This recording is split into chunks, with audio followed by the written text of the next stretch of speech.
নমস্কার প্রিয় দর্শক বন্ধুরা, আমি অ্যাস্ট্রোলজার মধু। আমার ইউটিউব চ্যানেল মধুস অ্যাস্ট্রো ইনফোতে আপনাদের সবাইকে স্বাগত জানাই। আজ আমি কথা বলবো অধিক মাস অর্থাৎ মল মাস নিয়ে।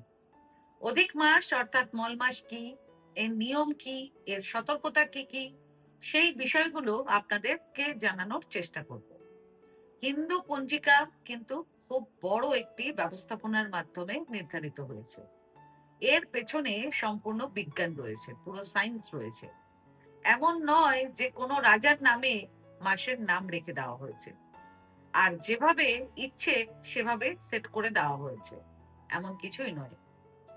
অনেক ভেবে চিন্তে নক্ষত্র, গ্রহ, এই সব কিছুকে বিচার করে তারপর পঞ্জিকা তৈরি করা হয়েছে। এখন সাধারণভাবে পঞ্জিকায় 12টি মাস থাকে, কিন্তু প্রতি তৃতীয় বছরে একটি মাস বেড়ে যায়, সেটাই অধিক মাস। এটা আসলে কি সেটা এবার বুঝে নিই। দেখুন, হিন্দু পঞ্জিকায় 12টি মাস থাকে। চৈত্র মাস থেকে শুরু হয় এবং ফাল্গুন মাসে এর সমাপ্তি হয়।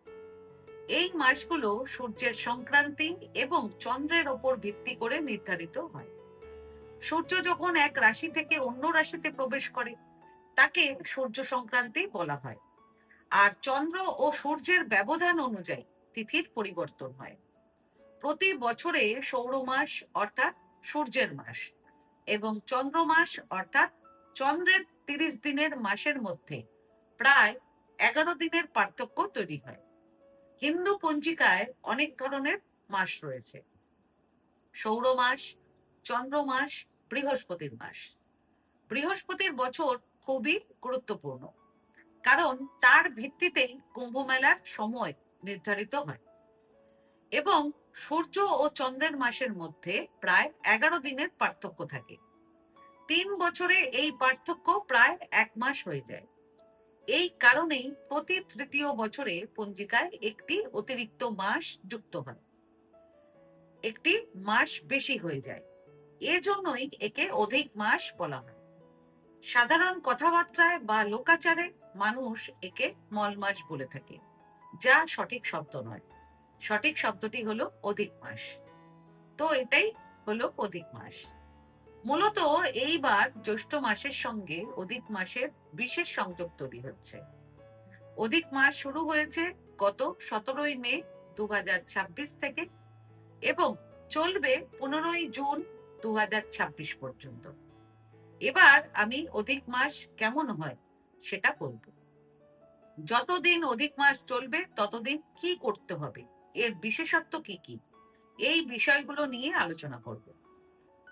দেখুন, অধিক মাসকে ভালো ভাববেন না খারাপ ভাববেন তার আগে শাস্ত্রে কি বলা হয়েছে, এর মাহাত্ম্য কি বলা হয়েছে সেটাও আগে জেনে নেওয়া জরুরি। আগে অধিক মাসকে খুব অশুভ মনে করা হতো। মানুষ বলতো এটি খুব অশুভ সময়, অত্যন্ত খারাপ সময়। কারণ একটি কাহিনী পাওয়া যায় যে অধিক মাসের দেবী ভগবান বিষ্ণুর কাছে গিয়েছিলেন। সে বলেছিলেন, প্রভু, সবাই আমাকে খুব অশুভ মনে করে, আমার মধ্যে কোনো অশুভ কাজ করে না, আমাকেও অপবিত্র মনে করে। তখন ভগবান বিষ্ণু তাকে বলেছিলেন, চিন্তা করো না, এবার থেকে আমার নামই তোমার নাম হবে, আমার নামেই অধিক মাস পরিচিত হবে। অর্থাৎ পরে শ্রীহরি ভগবান বিষ্ণু এই মাসকে নিজের নাম দিয়ে দিলেন। এখন যখন ভগবান স্বয়ং নিজের নাম দিয়ে দিয়েছেন, তখন এই মাসের নাম হয়ে গেল পুরুষোত্তম মাস, সবচেয়ে উত্তম মাস।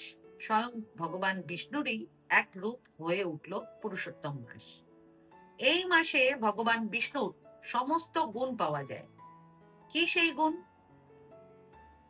নিজের ভক্তদের রক্ষা করা, নিজের স্মরণে আসা মানুষদের পাপ দূর করা, পাপ ক্ষমা করা এবং ভক্তদের উদ্ধার করা, এই সমস্ত গুণ পুরুষোত্তম মাসে অর্থাৎ অধিক মাসে পাওয়া যায়। এই কারণেই অধিক মাসে যদি কোনো ব্যক্তি ধর্মকর্ম করে, ধর্ম পালন করে, সাধনা, পূজা, দান করে, তাহলে তার জীবনে অত্যন্ত শুভ ফল লাভ হয়। দেখুন, বাস্তবে অধিক মাস ধর্মীয় কাজ, পূজা ও উপাসনার জন্য অত্যন্ত পবিত্র। তবে কিছু কাজ আছে যা অধিক মাসে করা যায় না। কোন কাজগুলো? এই মাস হলো আধ্যাত্মিক মাস, অর্থাৎ স্পিরিচুয়াল মাস। এই মাসে পার্থিব জীবনের সাধারণ কাজ, অর্থাৎ ভৌতিক জীবনের সঙ্গে যুক্ত কাজগুলো করা নিষেধ। যেমন বিবাহ করা, কর্ণচ্ছেদন করা, গৃহপ্রবেশ করা, চূড়াকরণ করা, বাহন ক্রয় বা বিক্রয় করা, এই সব শুভ কাজ করা নিষিদ্ধ। বাড়ি নির্মাণ করাও নিষিদ্ধ। যেমন বাড়ি তৈরির কাজ শুরু করা যাবে না এবং গৃহপ্রবেশ করাও যাবে না। তবে যে কাজ আগে থেকে চলছে, যেমন আপনার বাড়ি তৈরি হচ্ছে, তাহলে তা চলতেই থাকবে, এতে কোনো সমস্যা নেই। অথবা আগে থেকেই নির্ধারিত কোনো কাজ, যেমন বাড়িতে কোনো শিশুর জন্ম হওয়া কিংবা শিশুর জন্মের সঙ্গে যে শুভ কাজগুলো জড়িত, সেগুলোও করা যাবে। সেই সবের ওপর অধিক মাসের কোনো প্রভাব পড়বে না। কিন্তু নতুন কাজের শুরু এই সময় করা যায় না। নতুন শুভ ও মাঙ্গলিক কাজ এই সময় করা যাবে না। দেখুন, এমন নয় যে অধিক মাসে কিছুই করা যায় না, বরং কিছু কাজ অধিক মাসে করা অত্যন্ত শুভ ও মঙ্গলময় হবে। নিয়মিতভাবে অধিক মাসে শ্রীহরি, অর্থাৎ ভগবান বিষ্ণু বা শ্রীকৃষ্ণের নিজের গুরু বা যাকে নিজের ইষ্ট দেবতা মানেন, তার আরাধনা করুন। যতটা সম্ভব অধিক মাসে নিজের আহার, চিন্তা ও আচরণ সাত্ত্বিক রাখুন। পুরো মাস জুড়ে যখনই সুযোগ পান, ভাগবত গীতা পাঠ করুন যতটা পারেন, অথবা প্রতিদিন অন্তত গীতার কয়েকটি শ্লোক পড়ুন, বা ভাগবত গীতার একটি করে অধ্যায় ধীরে ধীরে পুরো মাসে সম্পূর্ণ করুন। অধিক মাসে দরিদ্রদের সাহায্য করুন এবং যখনই সম্ভব নিজের সামর্থ্য অনুযায়ী অন্ন, বস্ত্র ও জলের দান করুন। অধিক মাস পূর্বপুরুষ ও পিতৃপুরুষদের আত্মার শান্তির জন্য অত্যন্ত গুরুত্বপূর্ণ।